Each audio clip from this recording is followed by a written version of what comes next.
किसी परेड में नहीं हूँ, बल्कि अपने स्टूडियो में ही हूँ।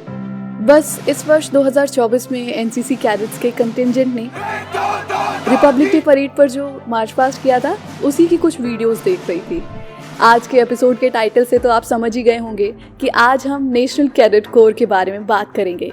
और मेरे साथ खास मेहमान हैं एनसीसी के director general lieutenant general Gurbirpal Singh sir. नमस्कार, मैं सूत्रधार Shailaja, directorate of public relations, ministry of defence के पॉडकास्ट में मेरे साथ स्वागत करें हमारे मेहमान का। वेलकम टू रक्षा सूत्र सर। सबसे पहले मैं हमारे लिस्टर्स को बताना चाहूंगी कि एनसीसी एक ऐसी संस्था है जो हमारे देश की युवा शक्ति को सशक्त बना रही है और उनका मार्गदर्शन कर रही है। ये तो रहा एनसीसी का उद्देश्य। आइए जानते हैं कैसे हमारी युवा पीढ़ी को एक बेहतर इंसान और नागरिक बना रही है एनसीसी। कैसे उन्हें स्कूलिंग डेज से ही एक ऐसे सांचे में ढाला जाता है कि वो आगे चलकर देश के लिए एक बेहतर एसेट के रूप में उभर कर सामने आते हैं।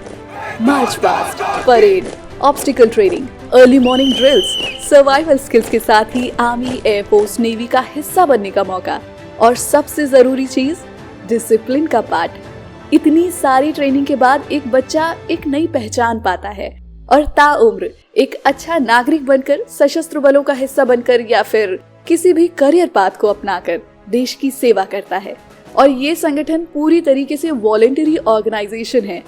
इसमें स्कूल, कॉलेज और यूनिवर्सिटीज के छात्र छात्राएं वॉलंटियर करते हैं और इसका हिस्सा बनते हैं। एनसीसी का आदर्श वाक्य यानी मोटो है एकता और अनुशासन, और ये इन सभी एनसीसी कैडेट्स के काम में भी झलकता है। सर, एनसीसी के 76वें रेजिंग डे पर आपको बहुत बहुत बधाई और बहुत बहुत स्वागत है हमारे एपिसोड में। धन्यवाद, और सब कैडेट्स और श्रोताओं को एनसीसी रेजिंग डे की बहुत बहुत शुभकामनाएं। Lieutenant general Gurbirpal Singh sir, विश्व के सबसे बड़े युवा संगठनों में से एक एनसीसी का 76 वर्षों का ग्लोरियस इतिहास रहा है। और इसी से बातचीत की शुरुआत करते हैं, क्योंकि स्कूल के समय से ही बच्चों में डिसिप्लिन, यूनिटी और सोशल सर्विस के साथ ही देश प्रेम, ऐसी बहुत सारी खूबियां नन्हे मस्तिष्क में ऐसे समाहित की जाती हैं जैसे एक बीज धरती के अंदर बो दिया जाता है और फिर समय के साथ वो एक फलदार वृक्ष बनता है। जब आज से तकरीबन 76 इयर्स पहले एनसीसी की रचना हुई थी तो इसमें सिर्फ 20,000 कैडेट्स थे। अब इसमें अगले 2-3 साल में 20 लाख कैडेट हैं। ये विश्व की सबसे बड़ी यूनिफॉर्म वॉलंटरी ऑर्गेनाइजेशन होगी और हमारे पास में हर एरिया से, हर जिले से कैडेट्स हैं।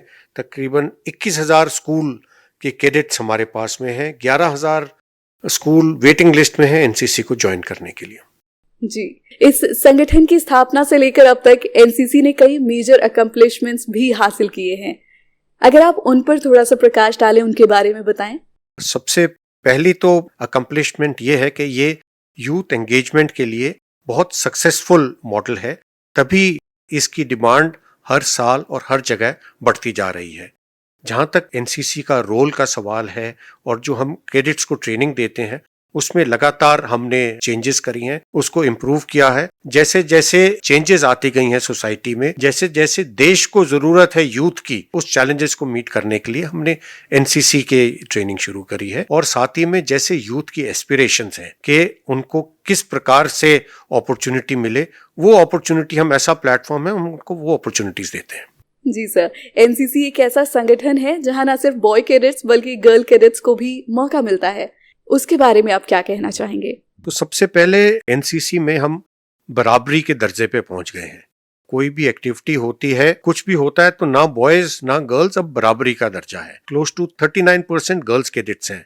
हर जगह, हर इवेंट के अंदर गर्ल्स कैडेट हैं। सिर्फ एक चीज में गर्ल्स कैडेट पीछे रह रही हैं। मैं चाहता हूं कि उसमें वो आगे बढ़े ताकि बराबरी हो।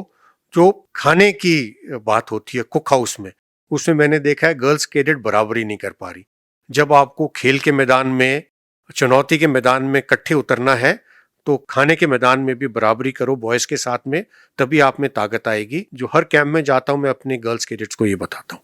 आई agree sir, NCC girl cadets को ही नहीं बल्कि देश की हर बेटी के बेहतर स्वास्थ्य के लिए जरूरी है कि वे अपनी डाइट पर ध्यान दें। सिर्फ बात की जाए नेशन बिल्डिंग एक्टिविटीज की, तो जब भी कोई आपदा की परिस्थिति हो या फिर हाल ही के समय में अगर हम कोविड का सिनेरियो भी देखें, वैसी सिचुएशंस में एनसीसी कैडेट्स देश सेवा के लिए आगे आते हैं और इस मुहिम में बढ़ चढ़कर हिस्सा लेते हैं। इसके बारे में आप क्या कहना चाहेंगे? जब कोई भी चुनौती आती है, कोई विपदा आती है, तो यूनिफॉर्म फोर्स का ये ड्यूटी बनती है कि आगे आके समाज सेवा में जुड़े। तो ये कैडेट्स वॉलंटरी, जब भी कोई विपदा आई है, कोविड आया है, आपका फ्लड्स आए हैं, जब कभी भी कहीं जरूरत हुई तो कैडेट्स ने बढ़ चढ़कर हिस्सा लिया है। इस बार इलेक्शन ड्यूटीज के अंदर भी कैडेट्स ने बढ़ चढ़कर हिस्सा लिया है। तो कैडेट्स तो हमेशा तैयार हैं देश की सेवा के लिए। बिल्कुल सर, हमारे होनहार कैडेट्स हमेशा तैयार है देश की सेवा के लिए। और इसके साथ ही पुनीत सागर अभियान की बात भी करना जरूरी है। एनसीसी कैडेट्स इस अभियान का भी हिस्सा हैं। इसके बारे में थोड़ा सा बताएं।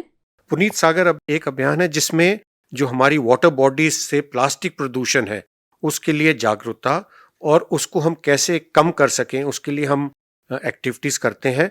तो कई टन्स प्लास्टिक कैडेट्स ने वाटर बॉडी से कलेक्ट किया है। पिछले 3 साल से ये एक्टिविटीज चल रही है और ओवरऑल ये बहुत सक्सेसफुल वेंचर है।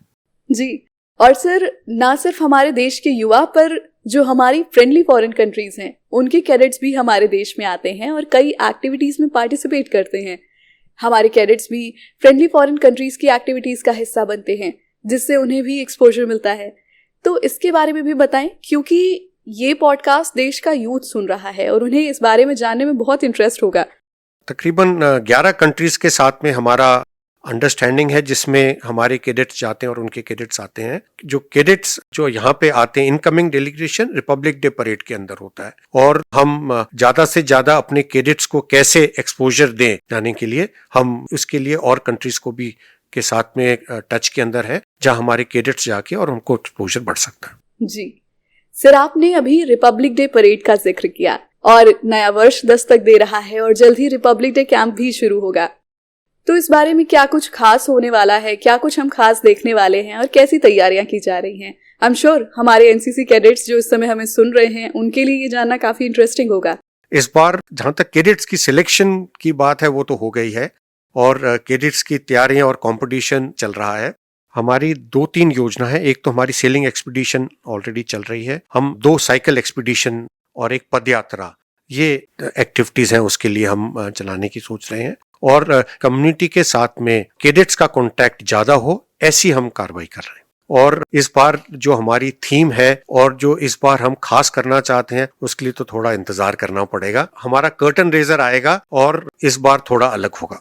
जी सर, एनसीसी के एक्सपेंशन की भी बात चल रही है, खासकर बॉर्डर एरियाज में जो यंग बॉयज एंड गर्ल्स हैं उनको इंटीग्रेट करने के लिए क्या क्या कदम उठाए जा रहे हैं? सबसे पहले तो एनसीसी की डिमांड और कैडेट्स को इसको ज्वाइन करने के लिए जो कतार है वो बढ़ती जा रही है और इसको मद्देनजर रखते हुए जम्मू कश्मीर और लद्दाख में 4 नई बटालियन भी रेज हुई हैं, उसमें एयर विंग भी रेज हुई है और ओवरऑल पूरे देश में 3 लाख कैडेट्स का फेज्ड एक्सपेंशन होगा। और इस बार हमने थोड़ा चेंज किया है, हम एक्स सर्विसमैन को हायर कर रहे हैं एज इंस्ट्रक्टर्स पीआई स्टाफ की जगह। और जैसे जैसे एनसीसी की डिमांड बढ़ती जाएगी, सरकार की हमको सहमत मिलेगी तो हम एनसीसी को बढ़ाएंगे। जी सर, देश के सभी एनसीसी कैडेट्स को एनसीसी रिपब्लिक डे कैंप का बेसब्री से इंतजार रहता है और इस समय हमें सुन रहे सभी बच्चों और युवाओं को मैं बताना चाहूंगी कि रक्षा मंत्रालय के सभी सोशल मीडिया चैनल्स पर आपको इसकी जानकारी सबसे पहले मिलेगी। डिस्क्रिप्शन बॉक्स में सभी हैंडल्स को पिन कर दिया गया है। सभी लेटेस्ट इन्फॉर्मेशन से अपडेटेड रहने के लिए हमें फॉलो जरूर करें। लेफ्टिनेंट जनरल गुरबीरपाल सर, अभी हाल फिलहाल में आपकी अगुवाई में एनसीसी एलुमनाई एसोसिएशन का गठन किया गया है। उस दिशा में आप कितना आगे बढ़े हैं और कितने एलुमनाई जुड़ चुके हैं अब तक इस मुहिम से? Once a cadet always a cadet, इसको मद्देनजर रखते हुए एनसीसी एलुमनाई एसोसिएशन हुई है। हमारे ऑनरेबल रक्षा मंत्री, ऑनरेबल रक्षा राज्य मंत्री भी एनसीसी एलुमनाई है। हमारे पास लाखों एलुमनाई हैं जो हमारी एक्टिविटीज होती हैं एनसीसी की, जैसे कम्युनिटी सर्विस की हो गई, उसके अंदर हम अपने एलुमनाइज को जोड़ सकें और उनके साथ मिल करके काम कर सकें। सेकेंडली, जो इस ओहदे पे पहुंच गए हैं, जो मेंटरशिप गाइडेंस हमारे कैडेट्स को दे सकें आगे चल के, इसको मद्देनजर रखते हुए हम आगे कार्रवाई कर रहे हैं। जी सर, एक और बड़ी ही एक्साइटिंग एक्टिविटी में एनसीसी कैडेट्स इन्वॉल्व हुए हैं और वो सेलिंग एक्सपीडिशन कर रहे हैं, which is a flagship event before Republic day camp 2025, जिसका आगाज 21 अक्टूबर 2024 को हुआ और ये 20 दिसंबर 2024 को कोलकाता में समाप्त होगी। इसके बारे में बताएं। ये हमारा सेलिंग एक्सपीडिशन है जो स्टार्ट हुआ है कानपुर से और जाएगा कोलकाता तक। इसमें हमारे कैडेट्स डीके वेलर बोट जो कि सेलिंग बोट या ओर से चलती है, बॉयज एंड गर्ल्स एक दिन में 20 से 30 किलोमीटर कर रहे हैं और it's one of a life time experience for the cadets. तो आप लोग इन कैडेट्स का जो भी एक्सपीरियंस है हमारे यूट्यूब चैनल में या हमारे सोशल मीडिया हैंडल में देख सकते हैं। और कैडेट्स को हमारी नदियों के बारे में जानकारी देना, इसके साथ जो इतिहास जुड़ा हुआ है उसके बारे में जानकारी देना। दूसरा, जहां भी ये रुकते हैं तो का हॉल्ट होता है, वहां नुक्कड़ नाटक और जो मिलाप करते हैं, कैसे हम इन नदियों को स्वच्छ रखें और कैसे हम प्रदूषण से इनको बचा सकें, इसका ये मेन मकसद है। और सर, हाल ही में एनसीसी के होनहार कैडेट्स ने कई समिट्स को फतेह किया है अपने सीनियर ऑफिसर्स और मेंटोर्स की मदद से। आई एम श्योर हमारे यंग ऑडियंस को इसके बारे में जानने में काफी इंटरेस्ट होगा और इससे उन्हें भी एनसीसी को ज्वाइन करने की प्रेरणा मिलेगी। हर साल हम 500 से ज्यादा कैडेट्स को माउंटेन कोर्सेज कराते हैं और 2 एक्सपीडिशन प्री और पोस्ट मानसून करते हैं। ये इस साल की एक्सपीडिशन रनअप था। अगले साल माउंट एवरेस्ट एक्सपीडिशन की तैयारी कर रहे हैं। तो 2 एक्सपीडिशन हमने करे हैं रनअप फॉर अपना माउंट एवरेस्ट एक्सपीडिशन। तो अगले साल उम्मीद है कि इस चोटी के ऊपर भी फतेह हासिल करें। आई एम श्योर सर, ये हमारे कैडेट्स के लिए काफी थ्रिलिंग एक्सपीरियंस होगा। और सर, रेजिंग डे के इस खास मौके पर जब हम हमारी ग्लोरियस हिस्ट्री की बात करते हैं और वर्तमान में जो इतनी सारी एक्टिविटीज हो रही हैं इन सब पर बात कर ली गई है, तो एक जरूरी चीज है कि हम फ्यूचर की बात भी करें। मैं पूछना चाहूंगी कि एनसीसी के नेतृत्वकर्ता होने के नाते आप इसके भविष्य के बारे में क्या कहना चाहेंगे और विकसित भारत 2047 का जो आदरणीय प्रधानमंत्री श्री नरेंद्र मोदी जी का सपना है, उसमें एनसीसी कैडेट्स की भागीदारी कैसे सुनिश्चित की जा सकेगी? सबसे पहला तो मेरा मुद्दा है कि हम अपने सिलेबस को रिवाइज करें। तो हम एडवांस स्टेज में हम अपना 25% सिलेबस हमने चेंज किया है to meet the cadet aspiration. जो हमारी कंटेम्प्रेरी ट्रेनिंग है वो हमने उसके अंदर इंक्लूड किया है। अगले साल से हम रिवाइज ट्रेनिंग से आगे बढ़ेंगे। दूसरा, हमने कैडेट से फीडबैक लिया वो किस प्रकार की ट्रेनिंग और तकनीक चाहते हैं, तो हमने उनको उस प्रकार की फैसिलिटीज प्रोवाइड करी। स्किल मंथन किया है। 20 से 25% हमने एडवेंचर ट्रेनिंग के अंदर वृद्धि की है। जब हम कैडेट से पूछते थे वो चाहते थे कि उनको और सहूलियत मिले एडवेंचर ट्रेनिंग के अंदर। ड्रोन ट्रेनिंग के अंदर हम अपना स्कोप बढ़ा रहे हैं। आपदा मित्र स्कीम के अंदर हम कैडेट्स को ट्रेन कर रहे हैं ताकि जरूरत पड़ने पे वो इक्विप्ड और ट्रेंड हो उसके लिए।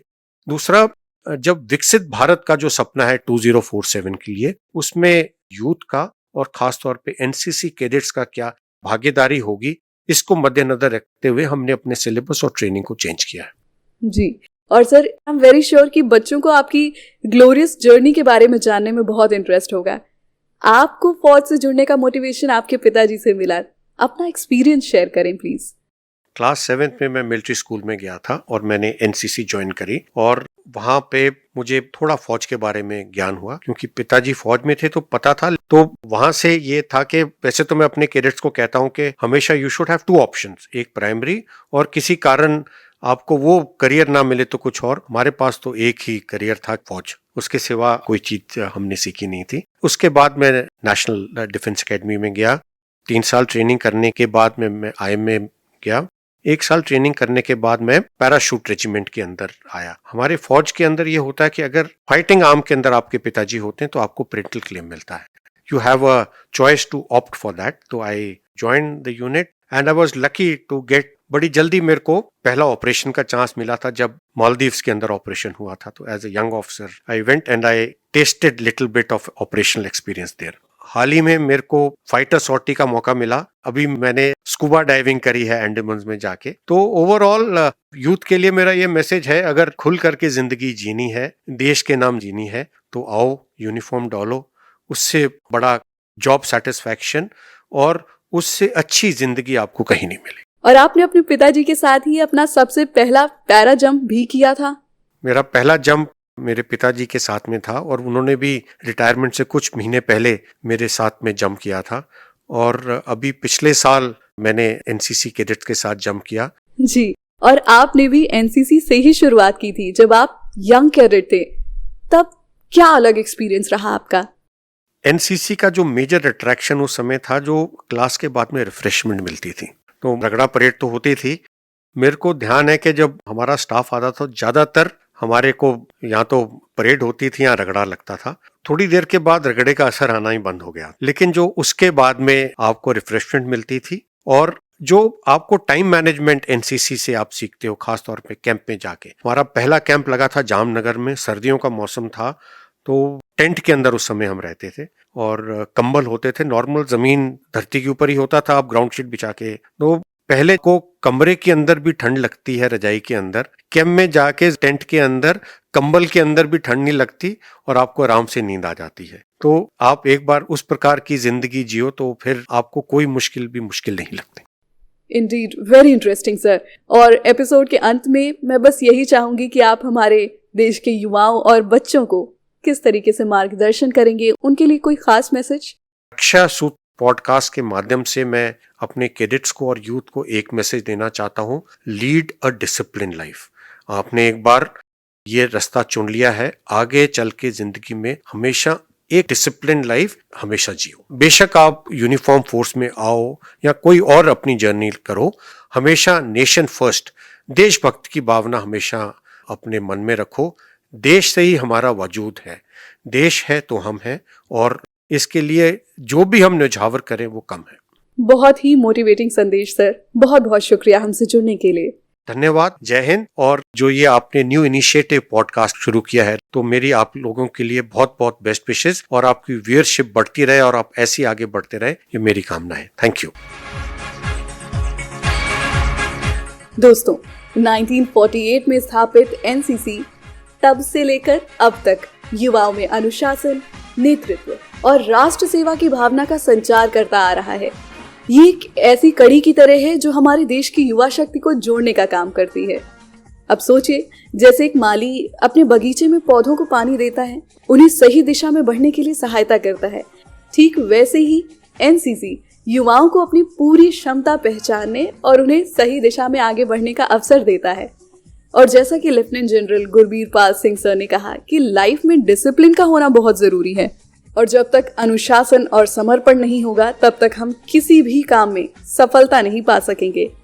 इस एपिसोड का अंत मैं इन 4 लाइनों के साथ करूंगी कि तोड़ दो हर बेड़ी को जो बांधे तुम्हारे सपनों को, क्यों थम गए हो बढ़ाओ अब अपने कदमों को, छोड़ो शिकवे जाग उठो छू लो अब आसमान को, हार के साए को दूर कर गुनगुनाओ शौर्य के गुणगान को, कोशिशों का दीप जलाओ धर्म बस हो यही तुम्हारा, फल की फिक्र मत करना बेहतर कर्म ही हो ध्येय तुम्हारा, इतिहास देखे राह तुम्हारी लिखो एक नई कहानी, उठो लक्ष्य की ओर बढ़ो यही है नियति तुम्हारी। इन्हीं शब्दों के साथ मैं आपसे विदा लेती हूँ। मिलती हूँ आपसे अगले एपिसोड में, तब तक के लिए धन्यवाद। जय हिंद। Directorate of public relations, ministry of defence के इस पॉडकास्ट का निर्देशन public relations officer defence Manoj Rotkiwal और ब्रॉडकास्टिंग ऑफिसर आनंद सौरभ द्वारा किया गया है।